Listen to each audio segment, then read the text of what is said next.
Good morning students. अपने पिछली class में ईपीसी फर्स्ट की जो क्लास थी उसमें अपन ने इंडेक्स समझा था कि ईपीसी का इंडेक्स कौन सा है, इसमें क्या क्या आएगा।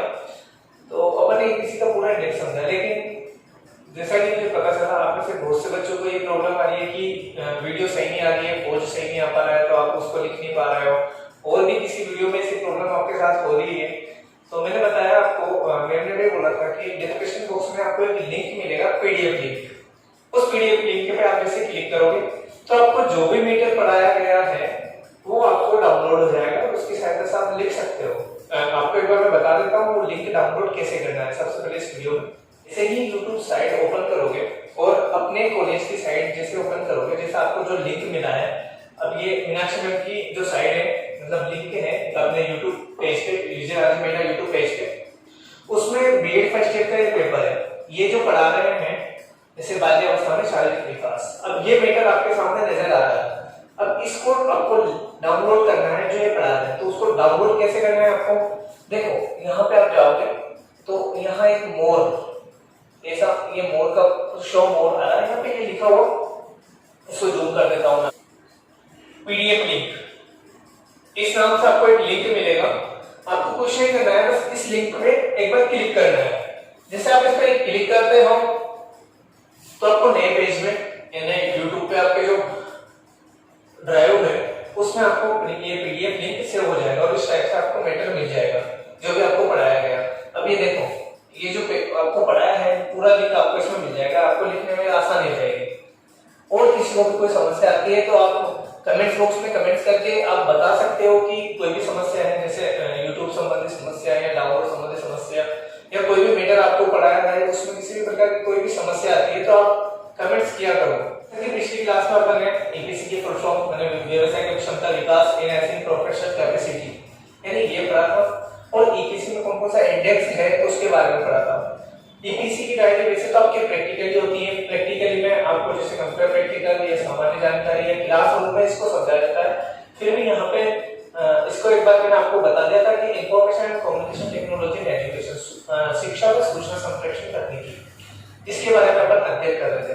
तो अपन ने सूचना का अर्थ इसको समझा था कि सूचना क्या है। सूचना प्राचीन काल में अनेक शब्दों का प्रयोग होता है, ये अपन ने पहले पढ़ लिया था पिछली क्लास में। इससे आगे अपन ने संप्रेषण का अर्थ भी पढ़ लिया था। संप्रेषण जैसे कि शिक्षा की रीढ़ की हड्डी होती है, बिना संप्रेषण के अपने विचार पर आदान प्रदान नहीं कर सकते। और इसी के साथ अपन इसके डेफिनेशन आज पढ़ते हैं। देखो, संप्रेषण को पढ़ते समय इजी मेयर के शब्दों में इन्होंने संप्रेषण का तात्पर्य एक व्यक्ति के विचारों तथा संपत्तियों से दूसरे व्यक्तियों को परिचित कराने से है। यानी एक व्यक्ति को अगर अपने विचार दूसरे व्यक्ति तक पहुंचाना है तो संप्रेषण के माध्यम से ही पहुंचाएगा। तो संप्रेषण कैसे कर सकते हैं, मान लो भाषा, ये भी एक संप्रेषण का ही माध्यम है। बिना भाषा के आप अपने विचारों को दूसरों तक पहुंचा नहीं सकते। और भाषा भी ऐसी होना चाहिए कि दोनों व्यक्तियों को समझ में आना चाहिए, यानी उनकी सेम उनकी भाषा होना चाहिए। मान लो हिंदी मेरे को भी आती है और आपको भी आती है, तो आप मेरी भाषा में यानी हिंदी भाषा में आप जो मैं अपने विचार है आप तक पहुंचा सकता हूँ। अगर मानो आपको हिंदी नहीं आती और मैं हिंदी बोल रहा हूँ तो भी वहां संप्रेषण में अवरोध होगा, संप्रेषण पूर्ण रूप से नहीं हो पाएगा। सेकंड है, डॉक्टर कुलश्रेष्ठ के अनुसार संप्रेषण एक गत्यात्मक उद्देश्य धीरे प्रक्रिया है। इसमें सूचनाओं तथा विचारों का संप्रेषण एवं ग्रहण करना लिखित, मौखिक अथवा संकेतों के माध्यम से होता है। थर्ड डेफिनेशन है लुईस ए एलन के मत अनुसार संप्रेषण अर्थों का एक पुल है जिसमें कहने, सुनने तथा समझने की व्यवस्थित तथा सतत प्रक्रिया रहती है। कहने का मतलब सभी का एक ही है और इसको अनेक शब्दों में आपके सामने प्रस्तुत कर रहे हैं। किसी ने अपने विचारों को बताया कि व्यक्ति के विचारों को, संपत्तियों को एक दूसरे तक परिचित कराने से संप्रेषण का माध्यम बनता है।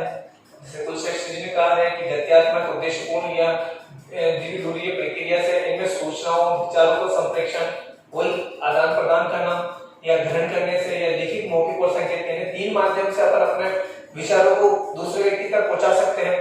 आप लिखित माध्यम से भी पहुंचा सकते हो, मौखिक माध्यम से पहुंचा सकते हो, संकेतों के माध्यम से भी आप अपने विचारों को दूसरों तक प्रस्तुत कर सकते हो। लुईस ए एलन के अनुसार ये संप्रेषण अर्थ एक पुल है। पुल का मतलब ये विचारों का एक पुल है, यानी व्यक्ति को जब अपने विचार दूसरों तक पहुंचाना है तो उसको संप्रेषण नामक पुल के ऊपर से अपने विचारों को दूसरे व्यक्ति तक पहुंचाया जा सकता है। अब ये पुल क्या है? जैसे इसमें बता रखा है कि लिखित, मौखिक और संकेत, ये पुल का एक माध्यम है, यानी एक पुल का उदाहरण है जो अपने विचारों को दूसरे व्यक्ति तक पहुंचा रहे हैं। श्रीमती आर.के. शर्मा के शब्दों में, संप्रेषण विचार विमर्श की वह विद्या है जिसके माध्यम से व्यक्ति व्यवस्थित तथा तर्क सम्मत विचार एवं संपत्ति को ग्रहण कर अपना मार्गदर्शन प्राप्त करते हैं। इनके शब्दों में भी वही है कि व्यक्ति अपने विचारों को तर्कपूर्ण या विचार सम्मत ग्रहण करके अपना मार्गदर्शन प्राप्त करते हैं ना, अपने विचार या दूसरों के विचार प्राप्त करके भी वो अपना रास्ता बनाते, मार्गदर्शन प्राप्त करते हैं। तो ये सब संप्रेषण की परिभाषा है। नेक्स्ट देखते हैं अपन सूचना संप्रेषण तकनीकी की अवधारणा।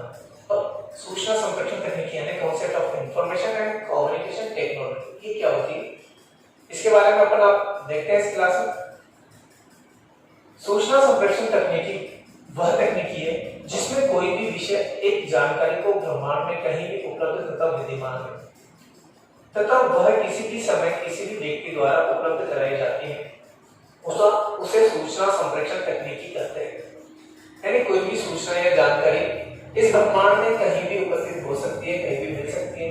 सूचना संप्रेषण तकनीकी के माध्यम से अपन इस पृथ्वी पर यानी यहाँ पर किसी भी स्थान पर कहीं पर भी किसी भी समय अपन वो सूचना या वो जानकारी प्राप्त कर सकते हैं। उस तकनीकी के माध्यम से सूचना संप्रेषण तकनीकी। देखो, समाज के समूह के विकास के लिए सूचना एवं संप्रेषण आवश्यक है तथा महत्वपूर्ण साधन है। बिल्कुल सही है। अगर समाज का विकास करना हो तो उसके लिए जानकारी और विषय संबंधित जानकारी प्राप्त होना जरूरी है, तभी उसका समूह के विकास हो सकता है। सूचना और संप्रेषण तकनीकी एक विस्तृत अवधारणा है जिसमें सूचना और संप्रेषण प्रक्रिया और उसके प्रबंध समेत सभी क्षेत्र सम्मिलित होते हैं।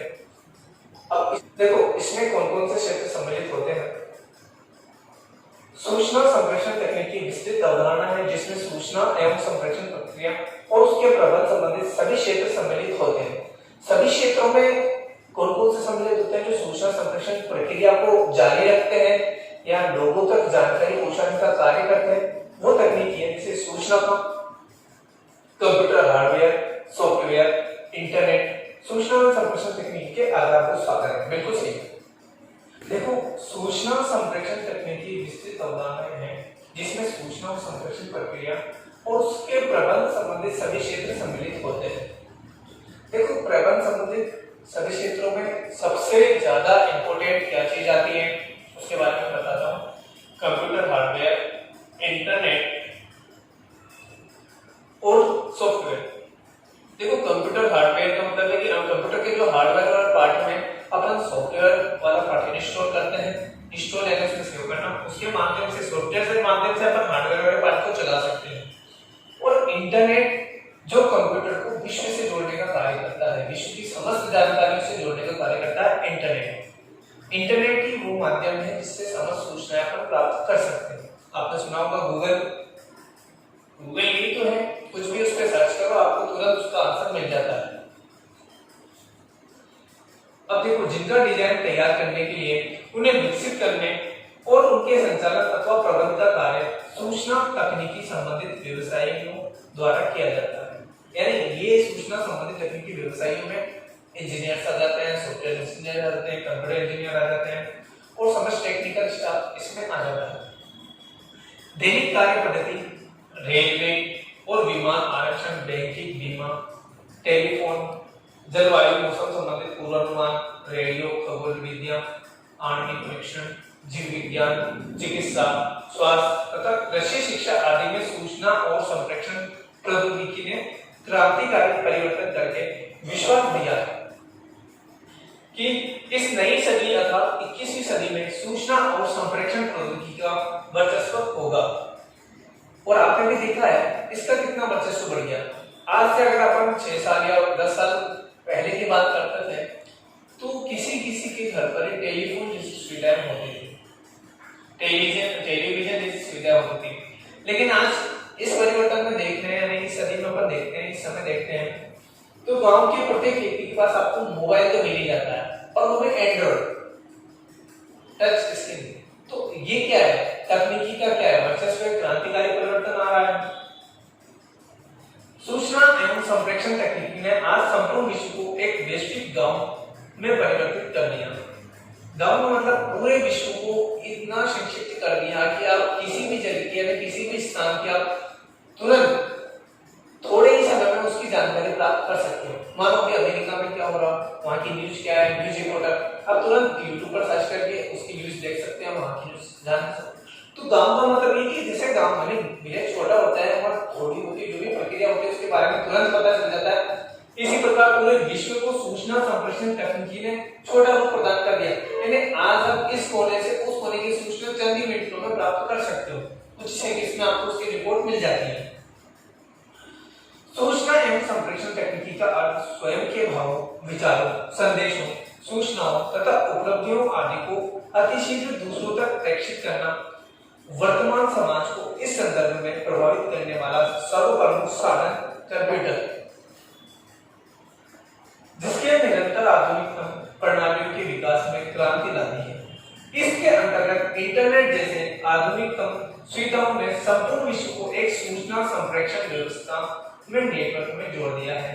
वस्तु सूचना एवं संप्रेषण प्रौद्योगिकी एवं मिश्रित प्रौद्योगिकी में, जिसमें कंप्यूटर एवं टेलीकम्युनिकेशन टेक्नोलॉजी दोनों ही प्रकार के प्रौद्योगिकी परस्पर मिलकर सूचना संसाधन तथा संप्रेषण का कार्य करती है। देखो ये जो टेक्नोलॉजी है यानी ये जो तकनीकी के उपकरण है, कंप्यूटर है, टेलीस्कोप है या रेडियो है, ये इनका उपयोग क्या है ये अपन उपकरण में इनके बारे में पूर्ण रूप से जानकारी प्राप्त करेंगे। कंप्यूटर की बात करते हैं तो ये सूचना संप्रेषण कंप्यूटर तकनीकी का प्रमुख साधन कंप्यूटर माना जाता है, क्योंकि आज विश्व में देखते हो आप सभी प्रकार के कार्य किसी भी क्षेत्र को ले लो आप, जैसे सूचना संप्रेषण तकनीकी से संबंधित मानते हैं अपन, जैसे रेलवे ले लो, विमान आरक्षण ले लो, बैंकिंग संबंधित ले लो, बीमा संबंधित ले लो, टेलीफोन, जलवायु मौसम संबंधित या पूर्वानुमान, रेडियो, खगोलीय या साइकोलॉजी, चिकित्सा क्षेत्र में ले लो, मनोविज्ञान क्षेत्र में ले लो, शिक्षा संबंधित ले लो, सभी क्षेत्रों में कंप्यूटर का उपयोग बहु यातायात के रूप में यानी बहु यातायात साधन के रूप में कार्य हो रहा है, इसका उपयोग हो रहा है। आज प्रत्येक घर पे टेक्नोलॉजी का साधन यानी कंप्यूटर या लैपटॉप आपको मिल ही जाता है। कुछ ही गांव ऐसे हैं जहाँ पे ये सुविधाएं अभी तक भी वो वंचित है इससे। हाँ, तो स्टूडेंट्स सूचना संप्रेषण तकनीकी की अवधारणा आपको समझ में आ गई होगी। किसी भी प्रकार की कोई असुविधा या समझ में नहीं आता है तो आप एक बार फिर से मेरे को कमेंट्स बॉक्स में कमेंट्स करके इसके बारे में पूछ सकते हो। मैं नेक्स्ट जो भी क्लास होगी अपनी पीसी की उस समय में आपको एक बार फिर से इसको समझा सकता हूँ।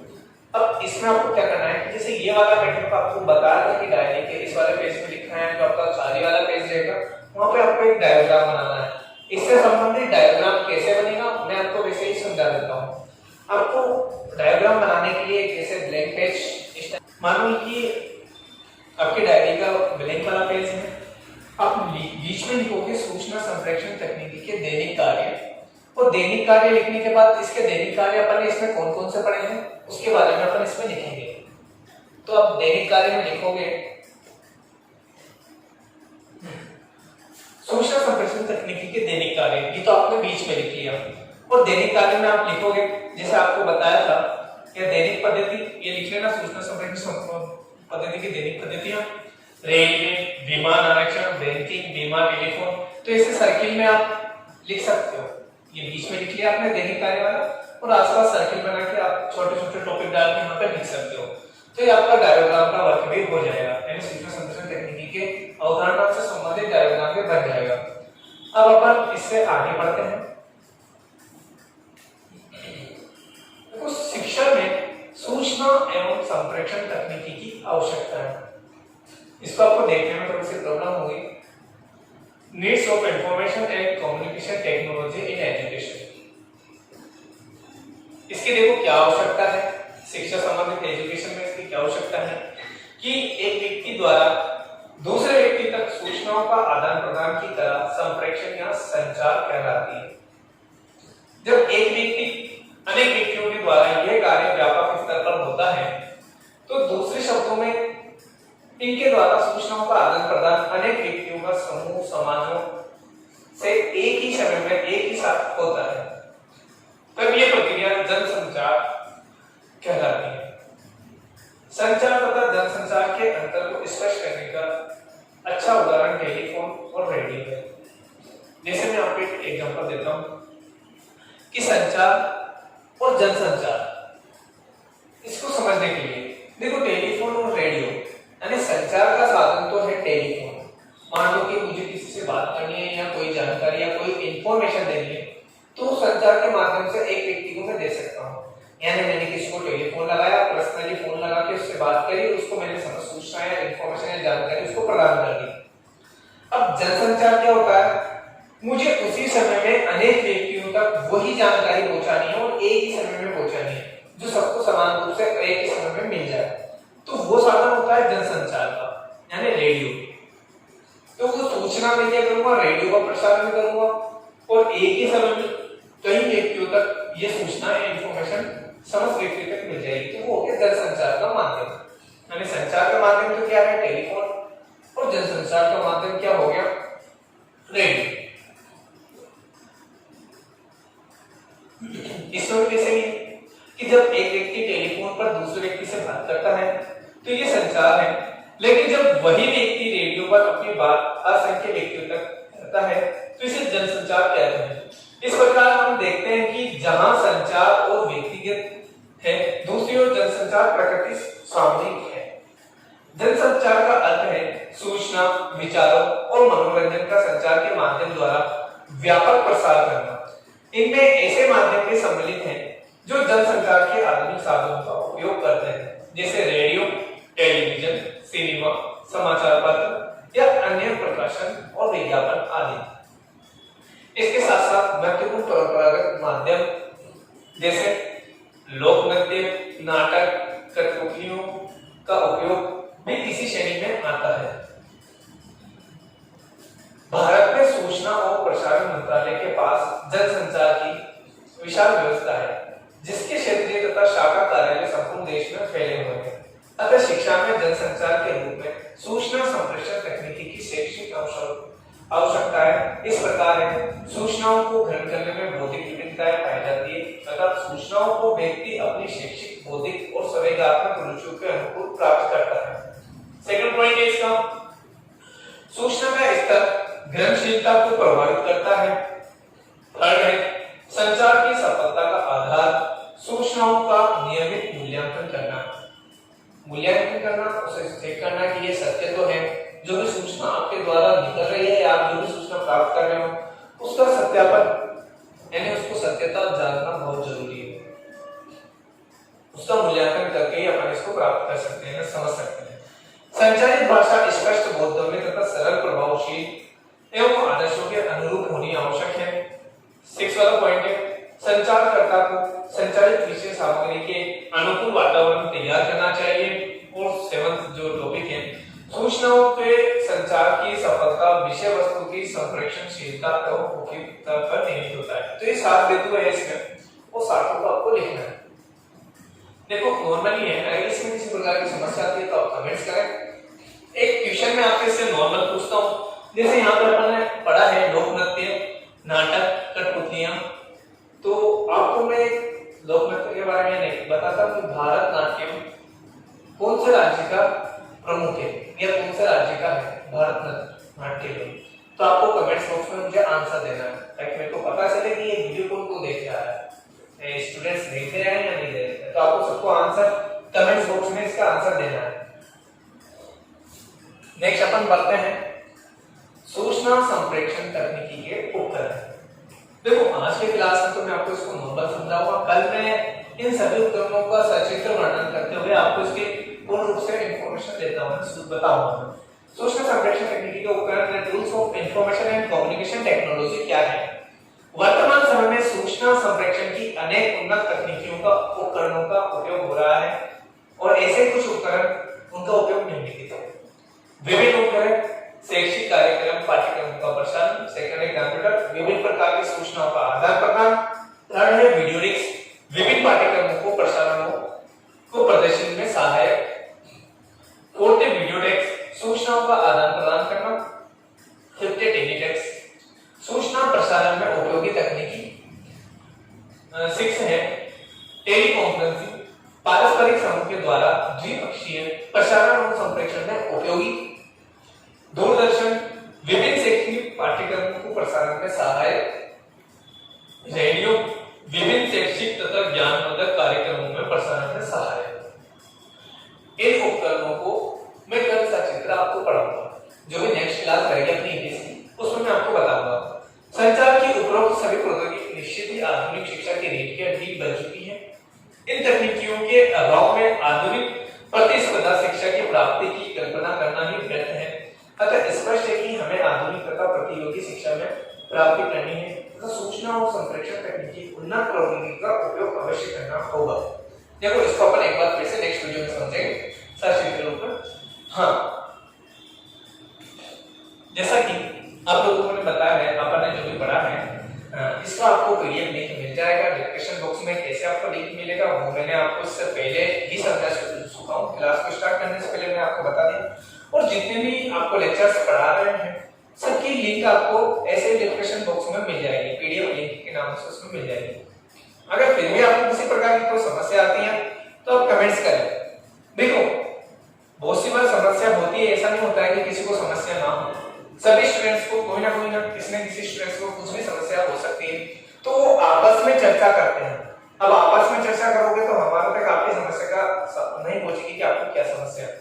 जैसा भी है मैं जितने भी आपके लिए कर सकता हूँ सुविधाएं, जैसे अब मेरे को भी पता है कि आप यहाँ कॉलेज में नहीं आ सकते, आपको भी पता है कि कोरोना जैसी महामारी में कॉलेज तो चल नहीं रहे, पूरा भारत बंद है, तो आप घर बैठे आपको जितनी ज्यादा सहायता कर सकते हैं हम यहाँ से करेंगे। हमारी तरफ से पूर्ण रूप से सहयोग होगा। जैसे पहले हम घर पर ही वीडियो बना के मोबाइल से डालते थे, लेकिन प्रॉब्लम होने लगी तो हमने कॉलेज में आना स्टार्ट किया और प्रोजेक्टर और कंप्यूटर की सहायता से आपको पीपीटी में आपको ये वीडियो में उपलब्ध करा रहा हूँ और आपको पीडीएफ लिंक के माध्यम से वो मैटर आप तक पहुंचाने में सहायता दे रहे हैं। अगर फिर भी कुछ समस्या आती है तो कमेंट्स करो। मैंने अधिकांश देखा है आपको फिर भी इतनी सारी वीडियो आपके सामने डल चुकी है साइड पे, लेकिन किसी भी स्टूडेंट्स को कोई शायद प्रॉब्लम हुई नहीं, एक भी कमेंट्स नहीं आया। अपना जो ईपीसी का लिंक है इसमें आपको मिल जाएगा, पीडीएफ लिंक के माध्यम से आप मैटर को लिख लेना अगर इसको देखने में असुविधा होती है। और हाँ, उस चीज का जरूर ध्यान रखें जो मैंने आपको पूछा है, भरतनाट्यम कौन से राज्य का प्रसिद्ध है या कौन से राज्य का है, इसका आंसर आप कमेंट्स बॉक्स में जरूर दें। इससे हमें भी पता चलेगा कि आप का भी पूर्ण सहयोग है हमें वीडियो बनाने में। आपको भी आप हमें भी बताइए कि वीडियो कैसी है, मैटर समझ में भी आ रहा है नहीं आ रहा है। अगर कुछ सुधार करना है तो आप वो भी आप व्हाट्सएप ग्रुप में ऐसे बता सकते हो, आपको पूर्ण रूप से स्वतंत्रता है। Thank you.